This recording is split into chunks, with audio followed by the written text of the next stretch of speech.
नमस्कार, किसान समाचार में आपका स्वागत है। मैं हूं रेशमा आपके साथ। आइए नजर डालते हैं इस वक्त की हेडलाइंस पर। राष्ट्रपति द्रौपदी मुर्मू ने न्याय संगत और बाधाएं सहने में सक्षम कृषि खाद्य प्रणाली पर अंतर्राष्ट्रीय अनुसंधान सम्मेलन का किया उद्घाटन। अन्न उगाने की महिलाओं की भागीदारी की तारीफ। केंद्रीय मंत्री नरेंद्र सिंह तोमर ने कहा, कृषि में खाद्य प्रणाली का है बहुत महत्व।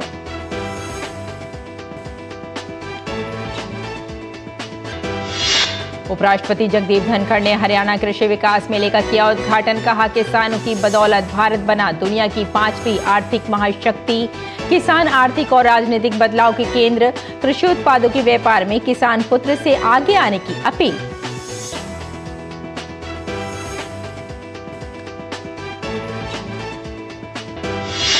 केंद्र सरकार राज्यों के पंजीयकों 13 राज्यों के कृषि एवं ग्रामीण विकास बैंकों के कंप्यूटरीकरण के लिए देगा फंड। एक राष्ट्रीय एकीकृत सॉफ्टवेयर के माध्यम से 13 राज्यों के कृषि एवं ग्रामीण विकास बैंकों की सभी इकाइयों को किया जाएगा कंप्यूटरीकरण।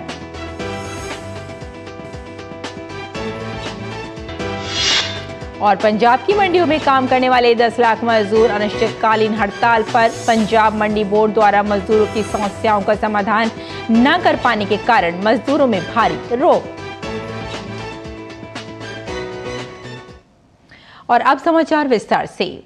राष्ट्रपति द्रौपदी मुर्मू ने आज नई दिल्ली में न्याय संगत और बाधाएं सहने में सक्षम कृषि खाद्य प्रणाली पर अंतर्राष्ट्रीय अनुसंधान सम्मेलन का उद्घाटन किया। ये सम्मेलन 12 अक्टूबर तक चलेगा। भारतीय कृषि अनुसंधान परिषद और अंतर्राष्ट्रीय कृषि अनुसंधान पर परामर्श समूह जेंडर प्लेटफॉर्म ने इस सम्मेलन का आयोजन किया है। राष्ट्रपति द्रौपदी मुर्मू ने कार्यक्रम को संबोधित करते हुए कहा कि महिलाओं ने अन्न उगाने से लेकर लोगों की प्लेट तक पहुंचाने में मुख्य भूमिका निभाई है, लेकिन इस क्षेत्र में उनके योगदान को कम आंका गया है। कृषि मंत्री नरेंद्र सिंह तोमर ने नई दिल्ली में न्याय संगत और बाधाएं सहने में सक्षम कृषि खाद्य प्रणाली पर अंतर्राष्ट्रीय अनुसंधान सम्मेलन को संबोधित करते हुए कहा कि कृषि में खाद्य प्रणाली का बहुत महत्व है। कृषि आउटपुट में भारत विश्व का दूसरा सबसे बड़ा देश है। भारत की जीडीपी में कृषि का योगदान 14% है। उन्होंने कहा कि सरकार की नीतियों ने भारत को दक्षिण एशियाई देशों के साथ विश्व की खाद्य खपत का 1/4 उत्पादन करने में समर्थ बनाया है। खाद्य प्रणालियों में कृषि की महत्वपूर्ण भूमिका है, जिनका देश के सामाजिक आर्थिक विकास में महत्वपूर्ण योगदान है। कृषि आउटपुट में भी भारत दुनिया का दूसरा सबसे बड़ा देश है। भारत की जीडीपी में कृषि क्षेत्र का योगदान करीब 14% है। इस क्षेत्र में आधी से भी अधिक आबादी को रोजगार इस क्षेत्र में मिलता है और रोजगार पाने वालों में महिलाओं की भी बड़ी संख्या इस क्षेत्र पर आजीविका के लिए निर्भर करती है। देश में उच्च गुणवत्ता वाले अनुसंधान के परिणाम स्वरूप भारतीय कृषि को सफलता मिली है, जिसके लिए मैं कृषि वैज्ञानिकों को बधाई देता हूं। बहुत प्रसन्नता की बात है कि ऐतिहासिक रूप से विज्ञान पर केंद्र सरकार के लगातार प्रयासों और अनुकूल नीतियों ने भारत को दक्षिण एशियाई देशों के साथ विश्व की खाद्य खपत का 1/4 उत्पादन करने में समर्थ बनाया है। कृषि मंत्री नरेंद्र सिंह तोमर ने कहा कि भारत में 86% छोटे और मझोले किसान हैं, जिन्होंने कोविड, जलवायु परिवर्तन और बाढ़ समेत तमाम रुकावटों का सामना करते हुए देश और विदेश को अन्न उपलब्ध कराया है। भारत में लगभग 86% छोटे मझोले किसान हैं, जिन्होंने अनेक चुनौतियों का सामना करते हुए राष्ट्र का भरण पोषण करने दिया है और अन्य देशों की भी हम पूर्ति करने में सफल हुए हैं। इन चुनौतियों में कोविड-19 महामारी तथा उसके कारण उत्पन्न लॉकडाउन की परिस्थितियों के साथ ही जलवायु परिवर्तन के प्रभावों के कारण बाढ़, सूखा जैसी समस्याएं भी शामिल थीं। तमाम चुनौतियों के बावजूद पिछले वर्षों में प्रधानमंत्री नरेंद्र मोदी जी के कुशल नेतृत्व में कृषि क्षेत्र ने नए आयाम स्थापित किए हैं, जिनका मुख्य उद्देश्य छोटे किसानों का कल्याण है। नरेंद्र सिंह तोमर ने कहा कि ये समय सामयिक कृषि खाद्य प्रणालियों का सृजन करने जैसे महत्वपूर्ण मुद्दों पर गंभीरता से चर्चा का ठोस निष्कर्ष निकालने का है। यह समय सामयिक कृषि खाद्य प्रणालियों का सृजन करने जैसे महत्वपूर्ण मुद्दे पर गंभीरता से चर्चा कर ठोस निष्कर्ष निकालने का है, क्योंकि इस मुद्दे का हम सभी पर प्रभाव पड़ता है। खाद्य प्रणालियां में कृषि की महत्वपूर्ण भूमिका है, जिनका देश के सामाजिक आर्थिक विकास में महत्वपूर्ण योगदान है। कृषि आउटपुट में भी भारत दुनिया का दूसरा सबसे बड़ा देश है। भारत की जीडीपी में कृषि क्षेत्र का योगदान करीब 14% है। इस क्षेत्र में आधी से भी अधिक आबादी को रोजगार इस क्षेत्र में मिलता है और रोजगार पाने वालों में महिलाओं की भी बड़ी संख्या इस क्षेत्र पर आजीविका के लिए निर्भर करती है। उपराष्ट्रपति जगदीप धनखड़ ने कल हरियाणा के हिसार में चौधरी चरण सिंह कृषि विश्वविद्यालय में आयोजित हरियाणा कृषि विकास मेले का उद्घाटन किया और कृषि प्रदर्शनी का अवलोकन किया। उपराष्ट्रपति ने किसानों को संबोधित करते हुए कहा कि यदि आप बदलाव लाएंगे, बदलाव का केंद्र बनेंगे और बदलाव को आगे बढ़ाएंगे, तो भारत 2047 में जब अपनी आजादी की शताब्दी का जश्न मनाएगा, तब हमारा देश विश्व में नंबर 1 पर होगा।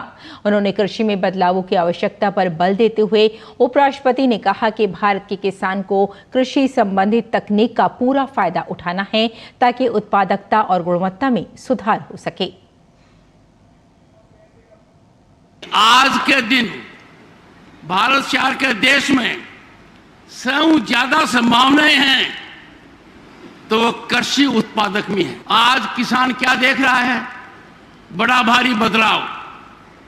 भारत के प्रधानमंत्री ने ठान लिया है, जो श्रद्धांजलि उन्होंने डॉक्टर एम.एस. स्वामीनाथन को दी, एक एक शब्द चुन चुनकर कहा उस आदमी ने क्या महारत हासिल की थी। अब गेंद किसान के पाले में है। किसान का टाबर टिकर, किसान का बेटा बेटी से आज के दिन कृषि के उत्पादन के व्यापार में आ जाएगा तो गजब हो जाएगा। उपराष्ट्रपति ने कृषक पुत्रों से कृषि उत्पादों के व्यापार में आगे आने का आह्वान करते हुए कहा कि कृषि उत्पादों के व्यापार के द्वारा कृषि उत्पादों में मूल्य वृद्धि करके किसान भाई अपनी तरक्की सुनिश्चित करें। उन्होंने कहा कि अब समय आ गया है कि जब हमें कृषि उत्पादों के व्यापार में भी अपनी प्रतिभागिता सुनिश्चित करनी चाहिए। उपराष्ट्रपति ने कहा कि यदि किसान व्यापार में आ जाएंगे तो उनकी तरक्की में 4 चांद लग जाएंगे। उपराष्ट्रपति ने किसानों को सलाह देते हुए कहा कि जो उत्पाद आप पैदा करते हैं, यदि उनकी प्रोसेसिंग करके बाजार में खुद ही बेचें तो ये आपको बहुत ही शीघ्र ऊंचाई पर पहुंचा देगा और इसके दूरगामी परिणाम होंगे। उन्होंने कहा सरकार द्वारा इस संबंध में चलाई जा रही योजनाओं का लाभ उठाते हुए अपनी आय को बढ़ाएं। उपराष्ट्रपति ने कृषि के क्षेत्र में हो रही नई तकनीकी उन्नति और नवाचारों को अपनाने के लिए किसानों से आग्रह किया। उन्होंने कहा कि कृषि यंत्रों पर सरकार जो छूट दे रही है, किसान उसका लाभ उठाएं। तकनीकी और किसान का सदियों से नाता रहा है। किसान ने खुद के बल पर, खुद की मेहनत पर इंस्ट्रूमेंट को बदला है। कृषि में जो उपयोग होते हैं उनमें सुधार लाए हैं। अब तो टेक्नोलॉजी हमारी अपने आप मदद कर रही है। हरियाणा में ड्रोन टेक्नोलॉजी का अवेलेबिलिटी बहुत जबरदस्त रूप से हो रहा है। और प्रधानमंत्री नरेंद्र मोदी के नेतृत्व और केंद्रीय गृह एवं सहकारिता मंत्री अमित शाह के मार्गदर्शन में भारत सरकार ने देश की सभी सहकारी समितियों के सुदृढ़ीकरण के लिए अनेक कदम उठाए हैं। इसी क्रम में केंद्रीय गृह एवं सहकारिता मंत्री अमित शाह ने सभी 28 राज्यों तथा 8 केंद्र शासित प्रदेशों के पंजीयकों और 13 राज्यों में क्रियाशील 1851 कृषि एवं ग्रामीण विकास बैंकों को कंप्यूटरीकरण के माध्यम से सशक्त करने का महत्वपूर्ण निर्णय लिया है। देश की सभी प्राथमिक कृषि ऋण समितियों के कंप्यूटरीकरण की योजना की तर्ज पर एक राष्ट्रीय एकीकृत सॉफ्टवेयर के माध्यम से 13 राज्यों में कार्यशील 1851 कृषि एवं ग्रामीण विकास बैंकों की सभी इकाइयों के कंप्यूटरीकरण व केंद्रीय पंजीयक कार्यालय के कंप्यूटरीकरण की तरह ही सभी राज्यों, केंद्र शासित प्रदेशों के सहकारी समितियों के पंजीयक कार्यालयों के कंप्यूटरीकरण के लिए केंद्र प्रायोजित एक योजना को मंजूरी दी गई है। इस योजना के लिए एक केंद्रीय प्रोजेक्ट मॉनिटरिंग यूनिट का गठन किया जाएगा, जो योजना के सफल क्रियान्वयन के लिए कार्य करेगा। इस योजना का कुल अनुमानित व्यय 225.09 करोड़ होगा। इस योजना के क्रियान्वयन से जहां एक और लोगों को राज्यों की सहकारिता विभाग तथा कृषि एवं ग्रामीण विकास बैंकों के कार्यालयों द्वारा मिलने वाली सेवाएं त्वरित रूप से प्राप्त हो सकेंगी, वहीं दूसरी ओर इन कार्यालयों के कार्यों में पारदर्शिता एवं समरूपता आएगी, जिससे कार्य कुशलता बढ़ेगी और समय की बचत होगी। और पंजाब भर की 1840 अनाज मंडियों में धान की फसल के दौरान किसानों को भारी समस्याओं का सामना है। पंजाब की मंडियों में काम करने वाले 10 लाख मजदूर अनिश्चितकालीन हड़ताल पर हैं। पंजाब मंडी बोर्ड द्वारा मजदूरों की समस्याओं का समाधान न कर पाने के कारण मजदूरों में भारी रोष है। गल्ला मजदूर संघ का कहना है कि श्रमिकों की समस्याओं को लेकर उच्च अधिकारियों के साथ कई बैठकें हो चुकी हैं, लेकिन कर्मचारियों की समस्याओं का समाधान करने के बजाय टाल मटोल की नीति अपना रहे हैं। इससे पहले मजदूर 1 अक्टूबर से हड़ताल शुरू करने वाले थे, लेकिन पंजाब के कृषि मंत्री के आश्वासन के बाद हड़ताल की रूपरेखा सामने रखी गई, लेकिन मंत्री ने समस्याओं के समाधान के लिए यूनियन से कोई बातचीत नहीं की। इस पर एसोसिएशन ने पंजाब की सभी अनाज मंडियों में कार्य ठप कर दिया है। वहीं संगरूर में अनाज मंडी में सन्नाटा पसरा रहा। हड़ताल का जो तीजा दिन नहीं, साडी ਜਿਹੜੀ 156 ਮੰਡੀਆਂ ਨੇ ਉਹ ਫੋਕਲ ਪੁਆਇੰਟ ਲੱਗਾ ਸਾਡੇ 1800 ਕੁਝ ਮੰਡੀਆਂ ਨੇ, ਉਹ ਪੰਜਾਬ ਦੀਆਂ ਸਾਰੀਆਂ ਹੀ ਮੰਡੀਆਂ ਬੰਦ ਨੇ, ਕੋਈ ਮੰਡੀ ਖੁੱਲੀ ਨਹੀਂ ਹੈਗੀ ਹੈ। ਸਾਡੀਆਂ ਮੰਗਾਂ ਜੀ ਦੇਖੋ, ਮੰਗਾਂ ਸਾਡੀ ਬਹੁਤ ਨੇ, ਪਰ ਅਸੀਂ ਪਹਿਲ ਦੇ ਆਧਾਰ ਤੇ ਅਸੀਂ 25% ਨੂੰ ਲੈ ਕੇ ਚੱਲੇ ਆ। ਜਿਹੜਾ 25% ਦਾ ਸੀਐਮ ਸਾਹਿਬ ਨੇ ਐਲਾਨ ਕੀਤਾ ਸੀ, ਉਹ ਜਲਦ ਤੋਂ ਜਲਦ ਵਾਅਦਾ ਕੀਤਾ ਜਾਵੇ। ਮਜ਼ਦੂਰਾਂ ਲਈ ਪੈਸਾ ਨਹੀਂ ਹੈਗਾ ਜਾਂ ਕੁਝ ਵੀ ਕਾਗਜ਼ ਨੋਟੀਫਿਕੇਸ਼ਨ ਨਹੀਂ ਕਰ ਰਹੇ, ਪਤਾ ਨਹੀਂ, ਪਰ ਸਰਕਾਰਾਂ ਆਪਦੀ ਛੋਟੀ ਜੀ ਕੋਈ ਐਲਾਨ ਕਰਦੇ ਨੇ, ਉਹ ਨਾਲ ਜਾਣ ਬੋਰਡਾਂ ਤੇ ਲਾ ਲਓ ਸੀ ਕਿੰਨਾ ਪੈਸਾ, ਕਰੋੜਾਂ ਰੁਪਇਆ ਲੱਗ ਰਿਹਾ। ਸੜਕਾਂ ਦੇ ਉੱਤੇ ਆਪਾਂ ਦੇਖ ਰਹੇ ਹਾਂ, ਸਰਕਾਰ ਕੋਲ ਉਹ ਪੈਸਾ ਹੈਗਾ ਪਰ ਮਜ਼ਦੂਰਾਂ ਦੇ ਮਜ਼ਦੂਰੀ ਲਈ ਪੈਸਾ ਨਹੀਂ ਹੈਗਾ। ਪਤਾ ਨਹੀਂ ਭਗਵੰਤ ਮਾਨ ਸਾਡੇ ਲਈ ਕਿਉਂ ਨਹੀਂ ਬੋਲ ਰਹੇ, ਕਿਉਂ ਆਪਣੀ ਅਣਸੁਣੀ ਕਰ ਰਹੇ ਨੇ, ਮਜ਼ਦੂਰਾਂ ਨੂੰ ਅਣਦੇਖਾ कर रहे हैं। आगे बढ़ते हैं। उर्वरक क्षेत्र की विश्व की प्रमुख संस्था इफ्को द्वारा वर्ष 2023 का श्रीलाल शुक्ल स्मृति इफ्को साहित्य सम्मान कथाकार सुश्री मधु कांकरिया को प्रदान किया गया है। उन्हें ये सम्मान ग्रामीण और कृषि जीवन से जुड़ी समस्याओं, आकांक्षाओं और संघर्षों को मुखरित करने के लिए दिया जाता है। देखते हैं ओपी यादव की ये खास रिपोर्ट। आज के दौर में साहित्य के जिन कुछ रचनाकारों ने सामाजिक सरोकारों के साथ लेखन को जारी रखा है, उनमें एक महत्वपूर्ण नाम मधु कांकरिया का है। बेशक मधु कांकरिया को अब तक कई सम्मान और पुरस्कार मिल चुके हैं, लेकिन उनके पूरे रचना कर्म को श्रीलाल शुक्ल स्मृति इफ्को साहित्य सम्मान के निर्णायकों ने पहचान कर एक नया आयाम दिया है। राजधानी नई दिल्ली के NCUI सभागार में उर्वरक क्षेत्र की विश्व की अग्रणी संस्था इफ्को द्वारा कथाकार मधु कांकरिया को वर्ष 2023 का श्रीलाल शुक्ल स्मृति इफ्को साहित्य सम्मान प्रदान किया गया।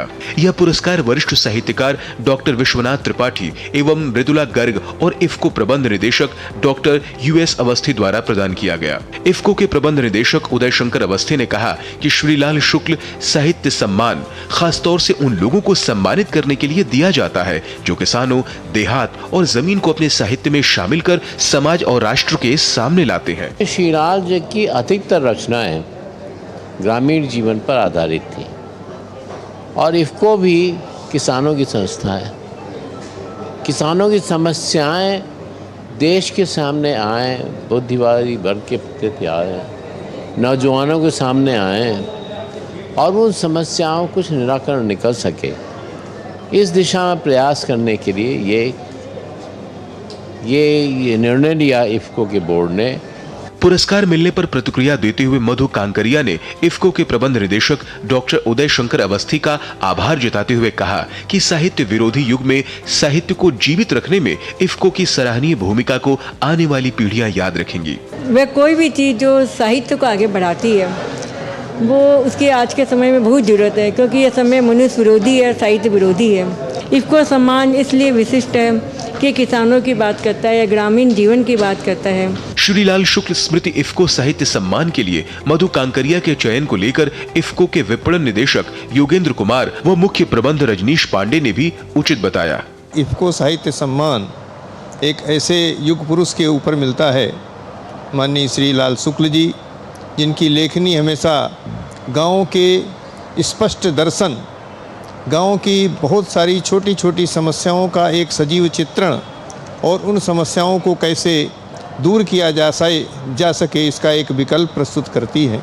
किसानों का विश्वास गत 60 वर्षों से इफ़को ने जीतकर एक विश्व स्तर की एक सहकारी संस्था के रूप में निर्माण अपने गांव, जमीन और पूरे विश्व में अपना नाम किया है। गौरतलब है कि मूर्धन्य कथा शिल्पी श्रीलाल शुक्ल की स्मृति में इफ़को साहित्य सम्मान 2011 में शुरू किया गया था। इसी क्रम में साल 2023 का सम्मान वरिष्ठ साहित्यकार प्रोफेसर असगर वजाहत की अध्यक्षता वाली निर्णायक समिति ने मधु कांकरिया के नाम का चयन हाशिए के समाज, भारत के बदलते यथार्थ पर केंद्रित उनकी कृषि और ग्रामीण आधारित व्यापक साहित्यिक योगदान को ध्यान में रखकर किया गया था। सहकारी क्षेत्र की अग्रणी संस्था इफ़को द्वारा श्रीलाल शुक्ल स्मृति साहित्य सम्मान समारोह का आयोजन किया गया।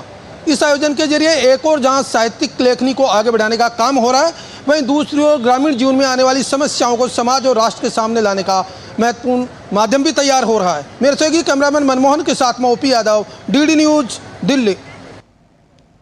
स्वच्छता ही सेवा की संकल्पना के संदर्भ में देश भर में सफाई अभियान चलाया जा रहा है। इसी क्रम में SKN कृषि विश्वविद्यालय जोबनेर में कुलपति प्रोफेसर बलराज सिंह की पहल से कॉलेज कैंपस की साफ सफाई के साथ छात्रों ने खरपतवार साफ किए। देखते हैं हमारे संवाददाता ओपी यादव की ये खास रिपोर्ट। प्रधानमंत्री नरेंद्र मोदी के स्वच्छ भारत अभियान के क्रम में श्री कर्ण नरेंद्र कृषि विश्वविद्यालय जोबनेर में प्रख्यात कृषि वैज्ञानिक और विश्वविद्यालय के कुलपति प्रोफेसर बलराज सिंह ने स्वच्छ भारत अभियान सप्ताह के क्रम में SKN कॉलेज कैंपस में साफ सफाई का बीड़ा उठाया है। कुलपति डॉक्टर बलराज सिंह ने कॉलेज के छात्रों के साथ स्वयं साफ सफाई के इस महाअभियान की अगुवाई की। कुलपति के नेतृत्व में छात्र छात्राओं ने भी स्वच्छाग्रही बनकर खूब श्रमदान किया। कुलपति प्रोफेसर बलराज सिंह ने कहा कि भारत को ग्रीन और क्लीन बनाने के लिए साफ सफाई को दैनिक जीवन का हिस्सा बनाने की जरूरत है। राष्ट्रपिता स्वच्छता के प्रति बहुत ज्यादा जागरूक थे और वो चाहते थे कि देश का हर नागरिक इसके प्रति जागरूक हो, और जब ही हम इतने बड़े देश को स्वच्छ रख सकते हैं। हर व्यक्ति का, छात्र का या कर्मचारियों का नैतिक दायित्व है कि वो साफ सफाई के प्रति जागरूक रहे। प्रोफेसर बलराज सिंह ने पानी की बचत करने के साथ छात्रों को रोजमर्रा की जिंदगी में प्लास्टिक के बढ़ते उपयोग पर चिंता जताते हुए से नो टू प्लास्टिक का नारा देकर इसकी जगह कृषि वेस्ट से बने उत्पादों को विकल्प के तौर पर अपनाने की अपील की। पानी की जो कमी भविष्य में आएगी उससे हम कहीं न कहीं उसका प्रबंधन कर सकते हैं। नई आवश्यकता है say no to use of synthetic plastic. Synthetic plastic वातावरण के लिए, इस एनवायरनमेंट के लिए सबसे बड़ी थ्रेट है, क्योंकि वो बहुत लंबे टाइम में डिकम्पोज होता है। और आजकल जो है ना, दूसरे एग्रीकल्चर वेस्ट बेस्ड बहुत सारे ऐसे यूटेंसिल्स, ऐसी चीजें आ रही हैं जिनका हम इस्तेमाल कर सकते हैं। प्रोफेसर बलराज सिंह ने कहा कि कृषि में खरपतवार नियंत्रण भी साफ सफाई का ही हिस्सा है। फसल में उगे गाजर, घास जैसे अवांछित खरपतवार की वजह से कृषि फसलों को काफी नुकसान भी होता है। अब हर जगह हर्बिसाइड यूज नहीं हो सकता। अभी स्थिति में हर्बिसाइड यूज करेंगे, there will be no use. लेकिन मैकेनिकली, मैनुअली, मशीन से उनका रेगुलर कंट्रोल हो तो वीड्स, क्योंकि सबसे बड़ी प्रॉब्लम क्या करते हैं, एक तो they are the host for disease, pest and viruses. Disease, pest और वायरसेस, पेस्ट भी इनमें छुपते हैं। भाई कीड़े मकोड़ों को छुपने की जगह तो चाहिए ना, वो मिट्टी के ऊपर, खाली मिट्टी के ऊपर थोड़ी सर्वाइव करेंगे। दे survive on the weeds, they multiply among the weeds, और फिर वो क्रॉप्स को डैमेज करते हैं। गौरतलब है कि प्रोफेसर बलराज सिंह SKN कृषि विश्वविद्यालय जोबनेर में न केवल शिक्षा, शोध और अनुसंधान को बढ़ावा देने के लिए काम कर रहे हैं, बल्कि कृषि विश्वविद्यालय जोबनेर से संबद्ध सभी कैंपस में साफ सफाई व हरियाली को बढ़ावा देकर केंद्र सरकार के green India, clean India mission को जमीनी स्तर पर साकार करने के लिए भी काम कर रहे हैं। सफाई के इस महाअभियान में SKN कृषि महाविद्यालय जोबनेर के अधिष्ठाता डॉक्टर BL जाट ने सभी छात्रों से कचरा पात्र का प्रयोग ज्यादा से ज्यादा करने पर जोर दिया। वहीं डॉक्टर SP सिंह ने सफाई को पर्यावरण संरक्षण के लिए जरूरी बताया। कृषि महाविद्यालय के रेडी प्रभारी डॉक्टर BS बधाला ने कहा कि इस अभियान में लगभग 128 रेडी छात्रों ने श्रमदान किया और स्वच्छता की प्रतिज्ञा ली। स्वच्छता ही सेवा है की संकल्पना के तहत देश भर में स्वच्छ भारत अभियान चलाया जा रहा है। इसी क्रम में श्री कर्ण नरेंद्र कृषि विश्वविद्यालय जोबनेर के कुलपति प्रोफेसर बलराज सिंह की पहल से विश्वविद्यालय कैंपस में साफ सफाई का महाअभियान चलाया गया। कार्यक्रम में खुद कुलपति ने छात्रों के साथ सफाई अभियान की अगुवाई की और छात्रों को साथ लेकर न केवल कैंपस को ग्रीन और क्लीन बनाया, बल्कि खरपतवार नियंत्रण कर इससे फसलों को होने वाले नुकसान के बारे में छात्रों को जागरूक भी किया। मेरे सहयोगी कैमरामैन प्रमोद नेगी के साथ मैं OP Yadav, DD news Jobner. और आइए अब जानते हैं कि किसान कैसे रखें इस मौसम में अपनी खेती का ख्याल।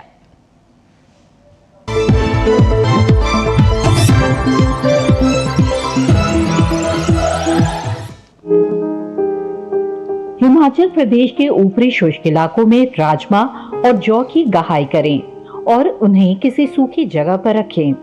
इसके साथ ही यहाँ तैयार फूल गोभी की कटाई करते रहें। वहीं हिमाचल प्रदेश के ऊपरी नम इलाकों की बात करें तो यहाँ मक्के में निराई गुड़ाई करें। इसके अलावा यहाँ ये समय पालक की बुआई के लिए भी उपयुक्त है। यही इस समय किसान मूली, शलजम, धनिया, चकुंदर और मेथी जैसी फसलों की सीधी बुआई भी कर सकते हैं। हिमाचल प्रदेश के ऊपरी नम इलाके में ही लहसुन की बुआई के लिए खेत तैयार करते रहें। हिमाचल प्रदेश के मध्यम ऊंचाई वाले किसान इस समय तैयार टमाटर और बैंगन की तुड़ाई करें। इसके साथ यहाँ पालक की सीधी बुआई करें। इसके अलावा यहाँ लहसुन की रोपाई के लिए खेत तैयार करते रहें। हिमाचल प्रदेश के मध्यम ऊंचाई वाले इलाके में ही गोभी वर्गीय सब्जियों की रोपाई करें और मक्के की कटाई करें। यही धान के खेतों की मेड़ों पर निराई गुड़ाई करें। वहीं उत्तराखंड के भाबर और तराई इलाके के किसान इस समय गन्ने की रोपाई करें। इसके साथ ही यहाँ जल्दी तैयार होने वाली मक्के की कटाई करें। भाबर और तराई इलाके में ही मूंगफली में जरूरत के अनुसार सिंचाई करें। यही ये समय सरसों और तोरिया की बुआई और फूलगोभी की रोपाई के लिए उपयुक्त है। उत्तराखंड के भाबर और तराई इलाके में ही मूली, गाजर और चकुंदर के खेतों में नमी बनाए रखें। इसके साथ ही फसलों में नियमित निराई गुड़ाई करें। यही इस समय किसान पत्तेदार सब्जियों की बुआई भी कर सकते हैं। उत्तराखंड के ऊपरी इलाके के किसान धान की कटाई से 7 से 10 दिन पहले खेतों से पानी निकाल दें। यही किसान तोरिया की बुआई और लहसुन की रोपाई करें। इसके साथ ही यहाँ प्याज की नर्सरी तैयार करें। उत्तराखंड के उपनम इलाकों के किसान मूंग और उड़द में निराई गुड़ाई करें। इसके साथ ही यहाँ इस समय तोरिया की बुआई करें। यही स्मड और लाल सड़न से संक्रमित गन्ने के पौधों को खेत से हटा दें और जला दें।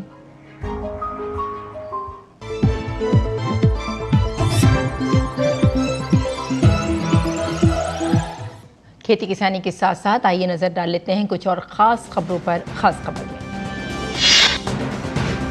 तंजानिया के राष्ट्रपति सामिया सुलहू हसन का राष्ट्रपति भवन में औपचारिक स्वागत किया गया। राष्ट्रपति द्रौपदी मुर्मू और प्रधानमंत्री नरेंद्र मोदी की अगवानी में तीनों सेनाओं ने उन्हें गार्ड ऑफ ऑनर दिया। इस मौके पर तंजानिया के राष्ट्रपति सामिया सुलहू हसन ने दोनों देशों के बीच दशकों से चले आ रहे उत्कृष्ट संबंधों की सराहना की।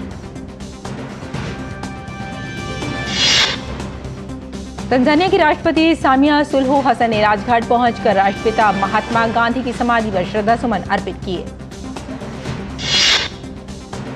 5 राज्यों के विधानसभा चुनाव की घोषणा कर दी गई है। मुख्य चुनाव आयुक्त राजीव कुमार ने बताया कि मिजोरम में 7 नवंबर को और छत्तीसगढ़ में 7 नवंबर और 17 नवंबर को 2 चरणों में मतदान होगा।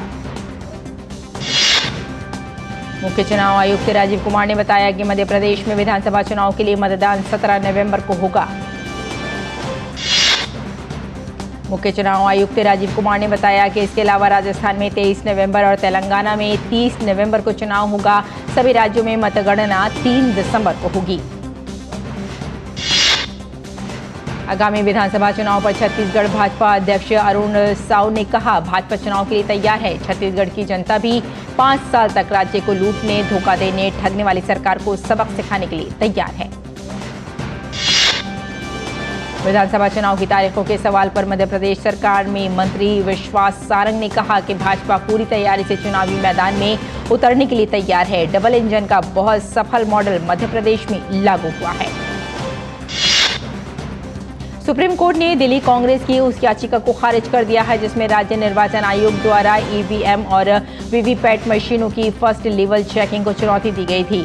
सुप्रीम कोर्ट ने कहा कि ये प्रक्रिया बहुत विस्तृत है। कावेरी जल बंटवारे को लेकर कर्नाटक और तमिलनाडु के बीच चल रहे उठापटक में एक नया मोड़ देखने को मिला। तमिलनाडु के मुख्यमंत्री एम.के. स्टालिन ने राज्य विधानसभा में एक प्रस्ताव पेश किया जिसमें कर्नाटक सरकार को कावेरी जल प्रबंधन प्राधिकरण के आदेशों के अनुसार पहले से निर्धारित निर्देशों का पालन करते हुए कावेरी जल छोड़ने को कहा गया। तो किसान समाचार में फिलहाल इतना ही। अनुमति दें। नमस्कार।